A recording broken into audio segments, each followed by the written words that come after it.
आज पढ़ना है भाई n प्लस एल का नियम। कल पढ़ा था हमने हुंड की अधिकतम बहुलकता का नियम। देखिए n प्लस एल का नियम है, n का मतलब तो है मुख्य क्वांटम संख्या,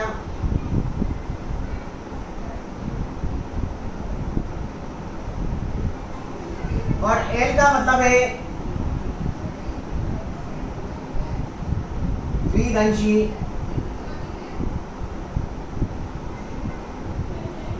क्वांटम संख्या। फिर वही बात, n मुख्य क्वांटम संख्या, l द्विघंशी क्वांटम संख्या। तो ये कह रहा है जिस कोश के लिए,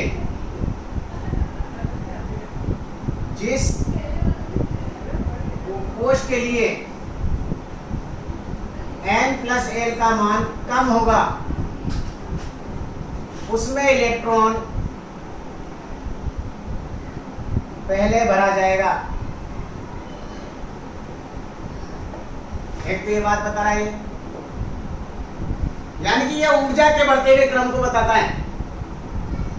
और जिस उपकोष के लिए n प्लस एल का मान कम होगा उसकी ऊर्जा का मान भी कम होगा, और जिसके n प्लस एल का मान ज्यादा होगा उसकी ऊर्जा का मान भी अधिक होगा। तो ये बता रहा है, ऊर्जा के बढ़ते हुए क्रम को बताता है कि जिस उपकोष के लिए n प्लस एल का मान कम होगा उसमें इलेक्ट्रॉन पहले भरा जाएगा। दूसरी बात ये कह रहा है कि यदि दो कक्षकों के लिए n प्लस एल का मान क्या हो भाई, समान हो, दो कोशों के लिए n प्लस एल का मान समान हो, तो ऐसी कंडीशन में इलेक्ट्रॉन किस में भरा जाएगा? तो इसने बताया ऐसी स्थिति में जिसमें जिस उपकोष के लिए n का मान कम होगा उस उपकोष में इलेक्ट्रॉन पहले भरा जाएगा। जैसे दो कोश हैं, दोनों कोशों के लिए n प्लस एल का मान समान है, तो याद रखना पहले इलेक्ट्रॉन उस उपकोष में भरा जाएगा जिस उपकोष के लिए n का मान क्या होगा भाई, कम होगा। तो n प्लस एल नियम को ये समझे, इस तरह से समझे आप। सबसे पहला पॉइंट तो ये याद रखें कि जिसका ये n प्लस एल जो है ऊर्जा के बढ़ते हुए क्रम को बताता है, यानी कि जिस कक्षक की ऊर्जा का मान कम होगा उसमें पहले इलेक्ट्रॉन भरा जाएगा, और जिस कक्षक की ऊर्जा का मान ज्यादा होगा उसमें इलेक्ट्रॉन बाद में भरा जाएगा। पहले तो एक बात बता लें। इसके बाद ये कि यदि दो कक्षकों के लिए n प्लस एल का मान समान हो जाए तो ऐसी अवस्था में पहले इलेक्ट्रॉन उस कक्षक में भरा जाएगा जिस कक्षक के लिए n का मान क्या होगा भाई, कम होगा।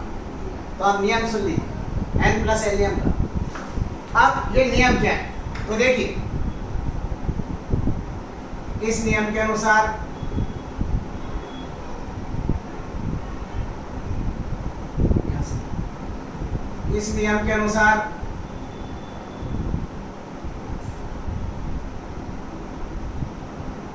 पहले इलेक्ट्रॉन उस उपकोष में भरे जाते हैं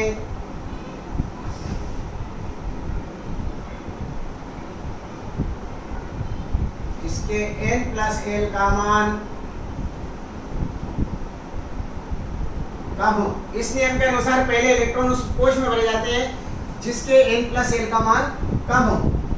यदि दो कोशों के लिए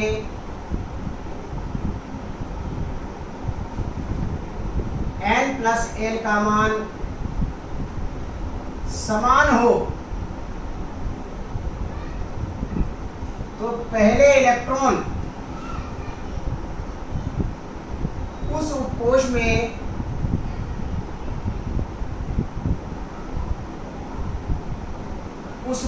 भरे जाते हैं जिस उपकोष के लिए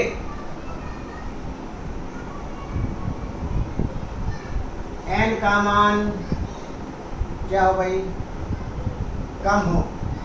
इसे क्या कहते हैं, n प्लस एल का नियम। ये समझ में आ गया। इस नियम के अनुसार पहले इलेक्ट्रॉन उस कक्षक में भरे जाते हैं जिस उपकोष के लिए n प्लस एल का मान क्या होता है, कम होता है। और यदि दो कोशों के लिए n प्लस एल का मान समान हो तो ऐसी अवस्था में इलेक्ट्रॉन उस उपकोष में भरे जाते हैं जिस उपकोष के लिए n का मान क्या हो भाई, कम हो, इसे हम क्या कहते हैं, n प्लस एल का नियम कहते हैं। कैसे? जैसे देखिए, जैसे देखिए ये उपकोष,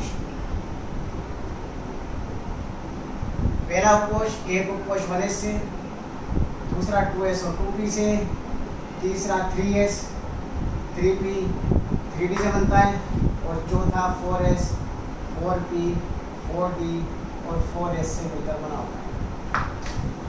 अब यहाँ n का मान निकाल सकते हैं, l का मान निकाल सकते हैं, और n प्लस l का, देखो n का मान ये ना, एक इसमें, दो इसमें, इसमें n का मान, इसमें 3, इसमें 4 इसमें 4 और 4।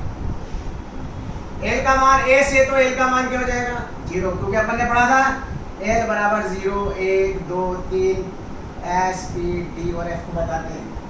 s है तो l का मान 0, p है तो 1, d है तो 2, f है तो 3। तो देखो a से p है 1, a से 0, p है तो, d है तो, s है तो, p है तो, d है तो देखो 2, f है तो 3।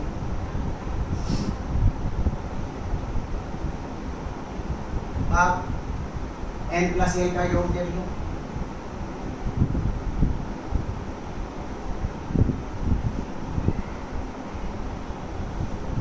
करो टोटल।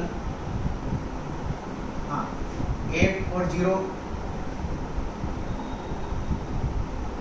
बोलो 1 2 2 और 1 3 4 5 4 5 6 और 2। तो n प्लस l का मान सबसे कम किसमें, 1s में। तो 1s कक्षक में इलेक्ट्रॉन सबसे पहले भरा जाएगा, फिर किसमें भरा जाएगा, समझ में आ गई?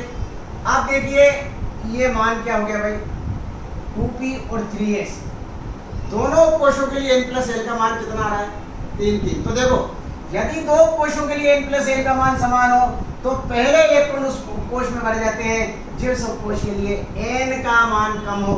तो इसके लिए n 2 है, इसके लिए n 3 है, तो किस में भरा जाएगा, 2। जैसे 2p और ये 3s, तो इसमें n बराबर कितना आ रहा है, 2, इसमें कितना आ रहा है, 3, l बराबर कितना आ रहा है, 1, इसमें क्या है 0, तो दोनों का मान कितना आ रहा है, तो हम n का मान कम किसमें, 2p में, इसलिए किसमें भरा जाएगा, 2p में। फिर किसमें भरेगा, आप देखिए यहाँ इन दोनों के लिए n प्लस l का मान क्या है, समान है, लेकिन इलेक्ट्रॉन किसमें भरेगा, 3p में या 4s में। 3p में l का मान देखिए 3 आ रहा है, 4s में 4 आ रहा है।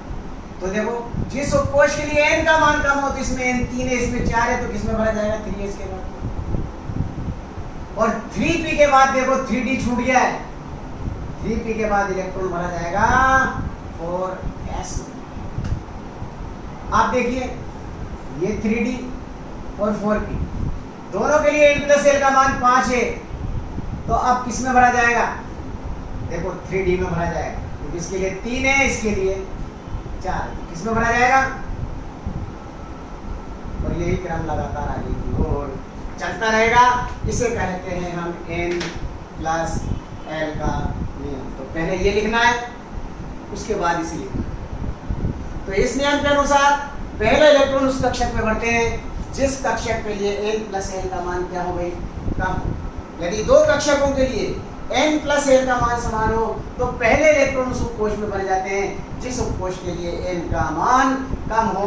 इसे n प्लस l का नियम कहते हैं।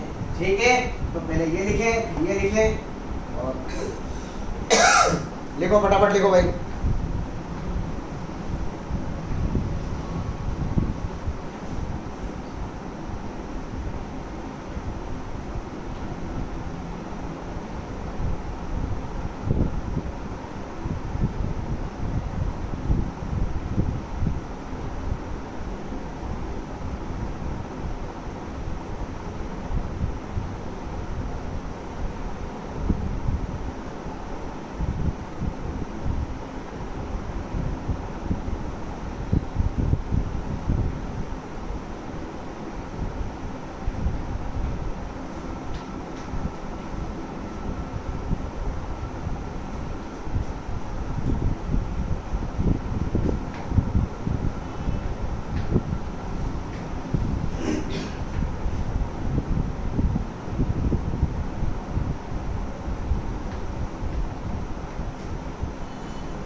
दिया भाई।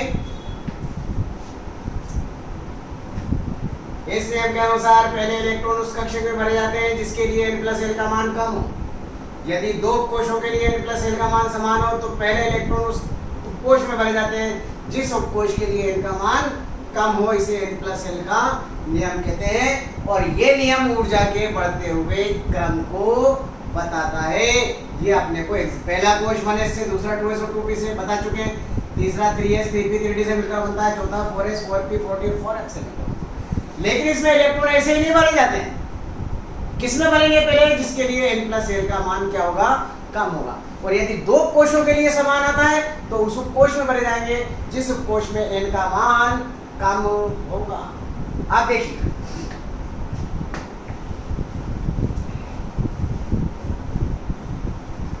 ऊर्जा का बढ़ता क्रम याद रखने का तरीका। अब देखिए, अब बार बार n+l ऐसे निकालोगे तो नहीं। इसके लिए अपन क्या करेंगे भाई? देखो 1 2 3 4 5 6 और ये 7, ये 1s 2s 3s 4s 5s 6s और 7 उपकोश। फिर 2p 3p 4p 5p 6p 1p क्यों नहीं लिखा? 1p क्यों नहीं लिखा? क्योंकि यहाँ n बराबर 1 और l बराबर क्या है? n बराबर क्या है? l, इसलिए ये कोई संभव नहीं होगा, पहले बता चुके हैं। 3p 4p 5p 6p और 7p 3d 4d 5d और 6d, 4 श्रेणियां हैं। 3d 4d 5d और 6d श्रेणी। इसके बाद f की 2 है, 4f और ये 5f।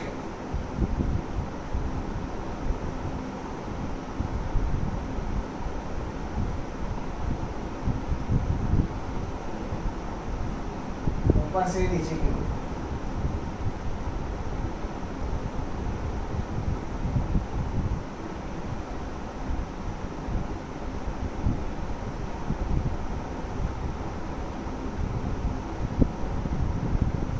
जब ऊपर से नीचे की ओर आना है हमें, ये ऊर्जा का बढ़ता क्रम मिल गया हमें।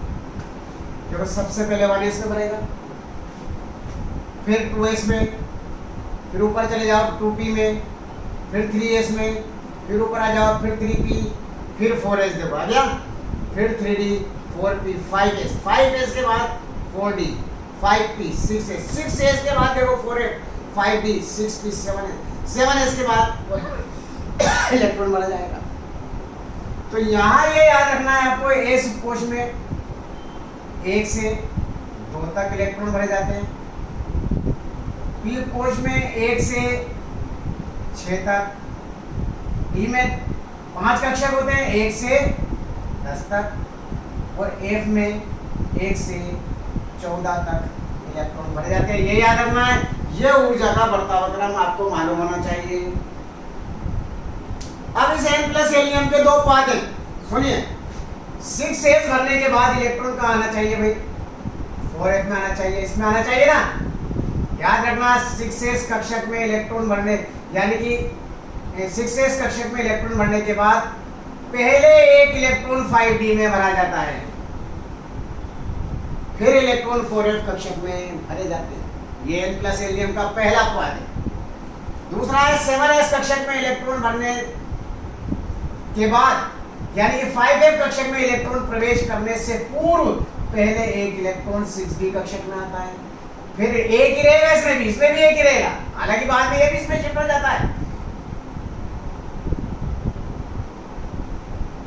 इसके बाद 5f कक्षक में इलेक्ट्रॉन भरे जाते हैं। ये n+l नियम के दो पाद हो गए। तो पहला तो क्या हुआ?